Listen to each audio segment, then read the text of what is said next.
Welcome back to another round of basis picks. A little later than I intended it to be. I apologize, it's been a bit of a long day, but we get there in the end. Got 4 fights to go through on the Eubank Jr versus Liam Smith card.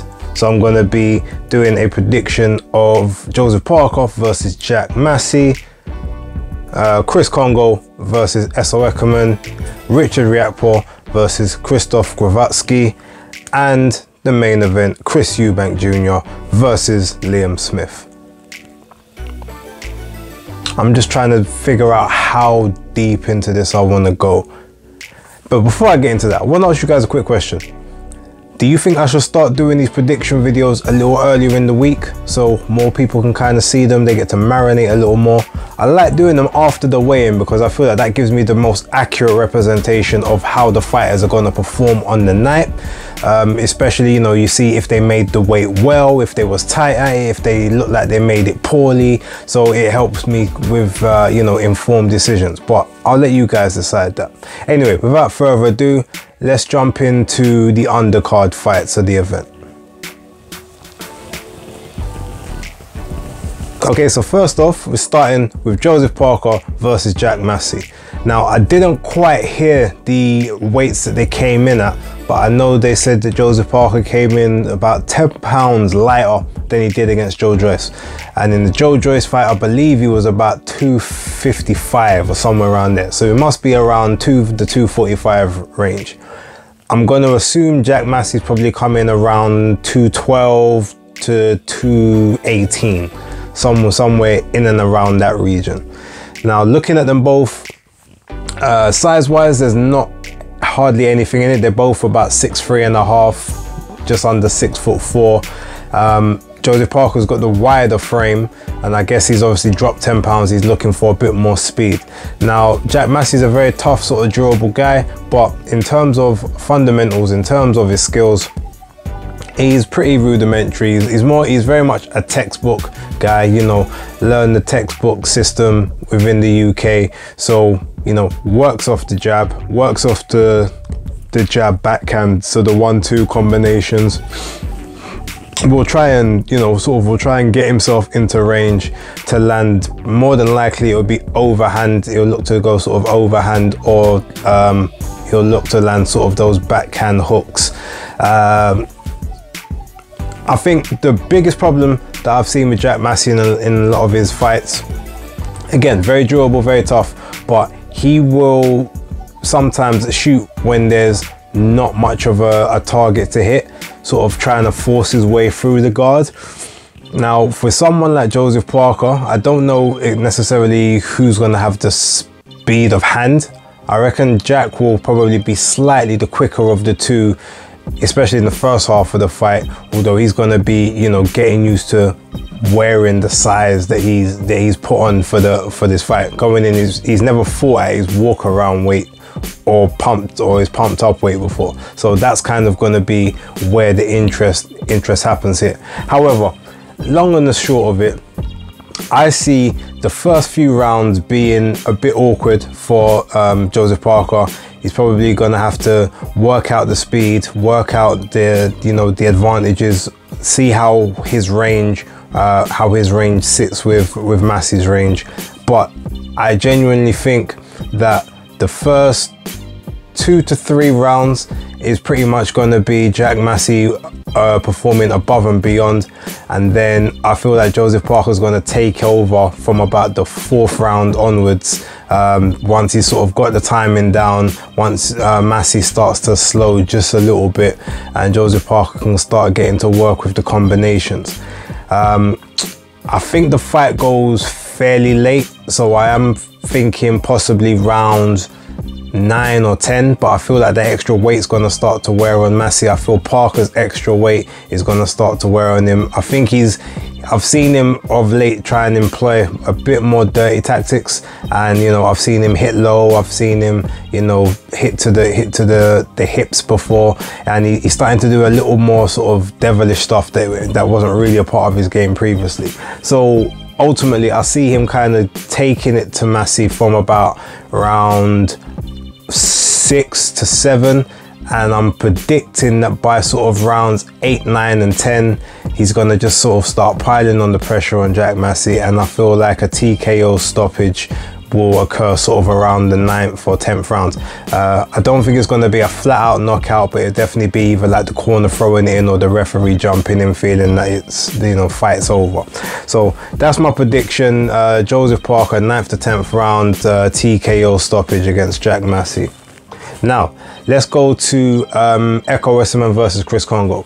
With this fight, I think that with Essuman, he looks very sort of tight at the weight, looks very drawn. He looks like either he hasn't made the weight that well this time compared to what he normally does, or he's outgrown the 147 division. And to be fair, when you have these fights just after Christmas, I can maybe think that he had 1 or 2 cheat days that weren't beneficial, and now he had to take it off the wrong way. His cheeks look really sunken, he looks really drawn. So for a guy that's properly based on being a pressure fighter, I don't know if you can really do that pressure without the necessary punch resistance to go along with it. And he was hurt in his previous fight down at the Manchester Arena. So what I do think is, obviously he's got the experience over Kongo, but Kongo's the younger guy, fresher. He looks like he made the weight a lot better than Ekow Essuman did. So I can kind of see him looking to keep the fight long, keep Ekow Essuman at the end of his jab, and every time Ekow tries to sort of rush in, I can see him playing the backhand to deter him, to try and keep him honest. Now Ekow's definitely going to have some success in this fight, and if he gets through the first sort of 4 or 5 rounds relatively unscathed, that's where I kind of see the maybe the tide turning a little bit in his favor.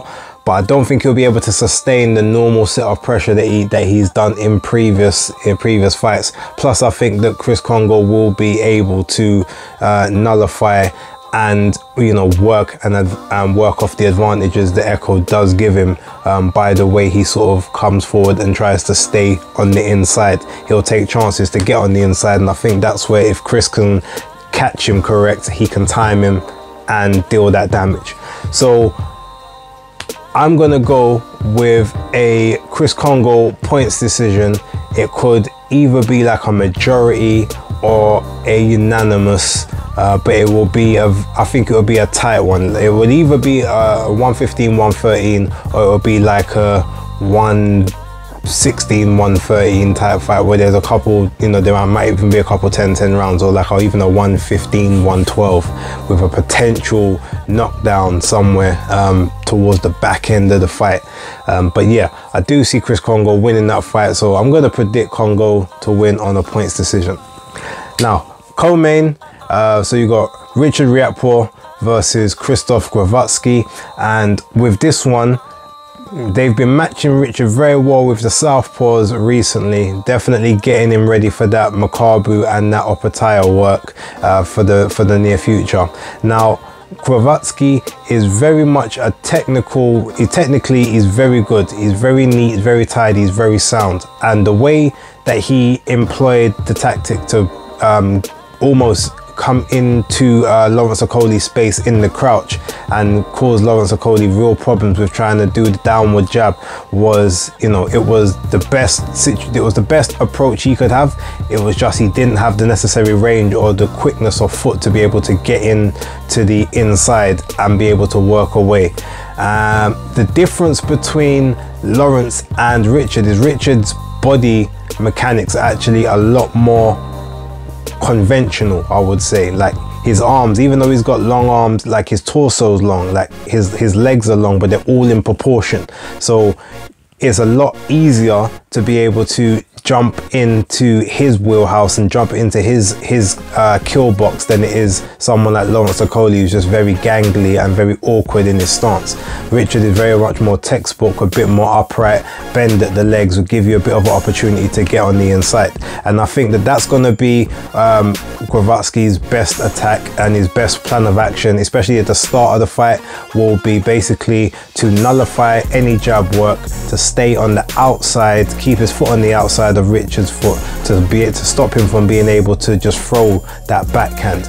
But what we've seen from Richard Riakporhe recently is that he's got a very good body game now. He never used to be able to have that body work. Now he's setting shots up, he's feinting to the top and then digging the body, and guys are actually folding because of it. We've seen even the lunging body shot that he gave to Eubank Jr, and we've seen, you know, previous guys before that, the what was it, Dukar, that fight as well. You know, everything, he was feinted to the head, went to the body. So if Glowacki feels like he's going to just be able to gain entry by staying on the outside, that left hook could become a very dangerous weapon. Or even if Richard can get his feet moving, and if he can pivot and turn with Glowacki when he's trying to enter, then he can even dig in like a short arm uppercut to the gut, and, you know, sort of cause problems that way. But I definitely think he's gonna chip away, he's gonna chip away, and I can see Glowacki hasn't got the same kind of punch resistance he used to have. He doesn't take shots anywhere near as good as he used to. You can blame Maras Breeders for that. But yeah, I think when it comes to this one, I definitely see Richard having some problems early on, but he's a lot more calm now than he used to be, and that's the main thing. So the fact he's calm means I don't think he's gonna overreact when he does get hit or when he does get flustered. You know, sort of tuck up, reassess, maybe dig something into the body just to stop the onslaught, move out, reassess, and go again. And ultimately I see that being his keys to success, and I do see him getting a stoppage victory quite late in the fight. I don't think he's going to do it as quick as Lawrence Ekow did. I think it's going to be the back half of the fight, somewhere like round 8, between round 8 and round 9, somewhere around there, when he just sort of starts to, he gets a good opening and maybe just shoots that straight, you know, that southpaw killer straight down the pipe, catches Glowacki, maybe even drops him immediately there, tries to get up, then he goes in for the kill. You know, educated pressure, educated shots. Glowacki goes down again, and the ref's got no choice but to jump in. So that's my prediction for that. Richard Riakporhe KO victory around about rounds 8 or 9. Now we're gonna move on to the main event. Oh, okay, so it's the big one now. Right, Eubank Jr versus Liam Williams. In a nutshell, how do I see this fight playing out? Liam Smith is going to apply pressure, but he's going to apply very educated pressure behind a very smart jab, a very smart probing jab that he always likes to land. He's got a very good, it's almost like a turtle guard shell when he hunches his shoulders forward, tucks his chin in, arms up, pendulum head. He keeps his head off the line. He's very good at doing that, and then he'll throw that jab out. He'll try and make you bite on the jab, so that then he can then step into range and either work body or come with overhand or underneath shots, and that's sort of the tactic he'll employ. Eubank Jr on the other hand, Liam Smith is tailor-made for Junior in terms of a style. Like his best bet is always someone either coming towards him or standing right in front of him looking to trade. Now Liam Smith doesn't have the best footwork anymore in terms of being able to take his entire body off center. He's good moving the head, but in terms of creating an angle for a shot, he very much will stay right in front of you and just try and overwhelm you and work you out that way. Whereas Eubank Jr, we all remember the old flurries, but ultimately when he's got someone that he can walk onto a shot, that he can turn, that he can give him like a corkscrew hook, like, you know, switching angles, coming out the side, exit. That's the kind of game he's employing. Now, the only way that backfires is, number one, if he hasn't got anything on the shots at all that bothers Liam Smith, and Liam Smith can literally walk through them all day, keep him pinned on the ropes, stop him from going anywhere, and just having it as a trade-off in the corner. Let's see who gets tired first. Or if Liam Smith actually catches him with something that doesn't necessarily hurt him, but causes him, you know, a moment of pause, like, oh, okay, I've got to reset, now I've got to try something different. The way I see the fight playing out ultimately, Chris Eubank is going to try and stick behind the jab the first couple rounds. Liam Smith's going to try and walk him down.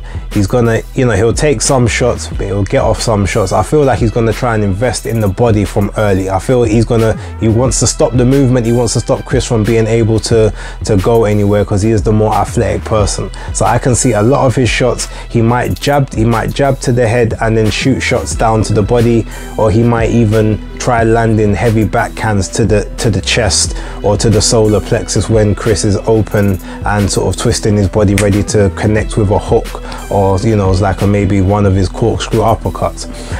But those first few rounds is going to be very pivotal. I do think Chris is going to employ a bit of, I feel like he's going to go for broke in the first couple of rounds, and then he's going to attempt to box from about round 3, 4, 5, sort of somewhere around there. And then when it starts to get a little, when like maybe the footwork and he's a bit tired of moving, and maybe Liam's starting to warm into it, at that point I think that's when he's going to stand and hold his feet, and basically trade in the pocket and show Liam, look, I'm the bigger guy in here. You're not just going to be walking me down like it's like, you know, this is easy work, or this is Sunday's dinner.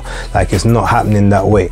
So ultimately I see the fight going extremely late. I do actually, I predict that it goes the distance, but I think that somewhere in the back half of the fight, possibly even like sort of rounds between rounds 10, 11 and 12, I can see Liam Smith getting dropped. Probably definitely in the 12th. I can see him taking a knee or getting dropped in the 12th, and I can possibly see him getting dropped in the maybe the 10th or the 11th as well. That's kind of how I'm seeing it going, but I do think he will survive to the point where he does see the final bell. But ultimately at that point we will look at, I feel it will be a unanimous points decision, something like maybe a 115, 111, or like a, you know, a 116, 111 type fight. I do see Liam Williams taking a knee or getting dropped at some point in this fight, but I do see it going the distance. I see Chris Eubanks winning, so that is my prediction. I've had it for a little while, Chris Eubank on points, but that's how I see the fight going. Leave your comments down below, let me know what you think, and yeah, we will see who's right, who's wrong, or who's indifferent. But thank you for that, and yeah, for another week, that's Basis Picks locked.